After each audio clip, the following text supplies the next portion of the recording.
Salah satu ajaran pokok yang tadi saya katakan mahkota ajaran agama Buddha. Mahkota itu kan biasanya ditaruh di atas kepala ya, yang paling tinggi, ada permata-permatanya, sesuatu yang amat berharga, yang membuat orang itu menjadi berwibawa, menjadi sangat dihormati karena dia punya mahkota, dan mahkota itu hanya raja yang memakai. Nah, ajaran anatta tanpa inti itu seperti mahkota ajaran agama Buddha.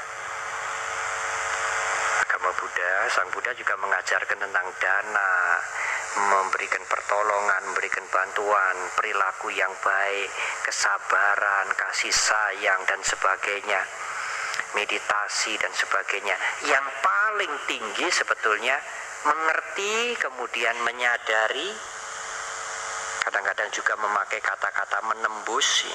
Menyadari di sini bukan mengerti secara intelektual, tetapi mengerti secara realita, ya. Melihat realita, melihat dengan kesadaran tentang kebenaran atau kesunyataan tanpa inti. Itu menjadi mahkota, itu menjadi puncak dari ajaran agama Buddha. Tetapi apa perlunya Bante mengerti ajaran seperti itu? Nah, saya akan jelaskan kemudian. Apakah yang dimaksud dengan tanpa inti? Satu hal yang harus diingat adalah ajaran agama Buddha tentang anatta, kesunyataan tentang anatta, kebenaran tentang anatta atau tanpa inti itu tidak sama dengan istilah tidak ada apa-apa. Tidak sama.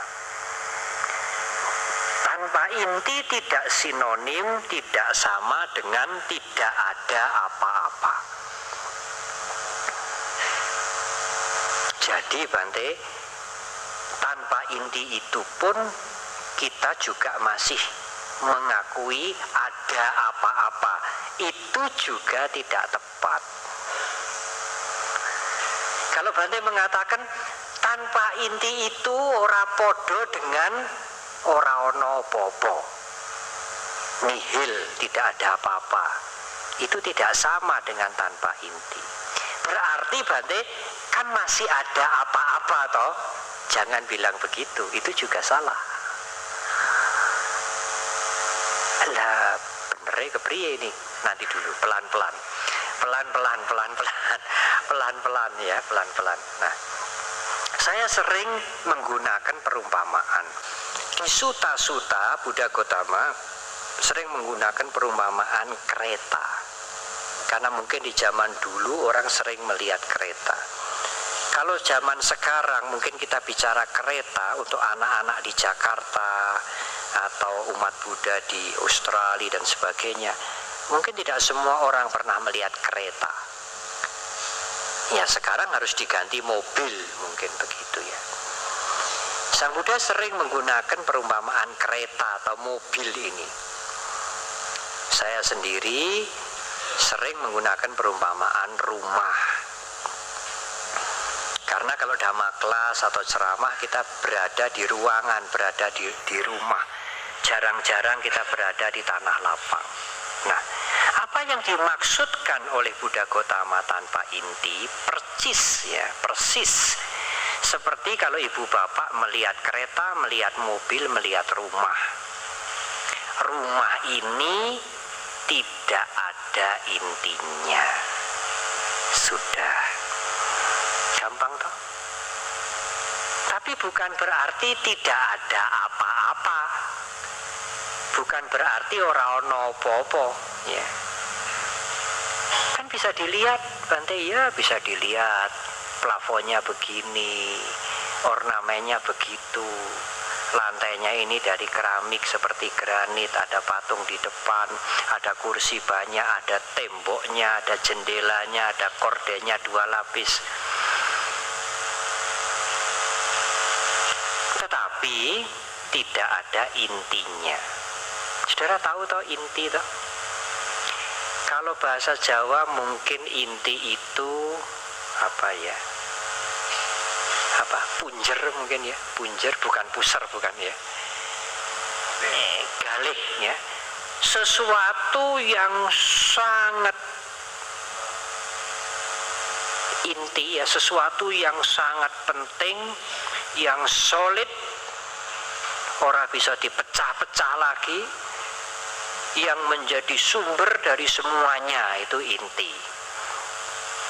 Nah, di dalam pencerahan sempurna, Buddha Gautama melihat dengan kesadaran beliau bahwa di alam semesta ini tidak ada inti. Apapun, dimanapun tidak ada inti. Mengapa? Karena semuanya berubah. Perubahan terus terjadi. Ora mandek-mandek. Dan yang berubah itu semuanya. Tidak ada yang kelewatan. Lalu yang mana yang disebut inti?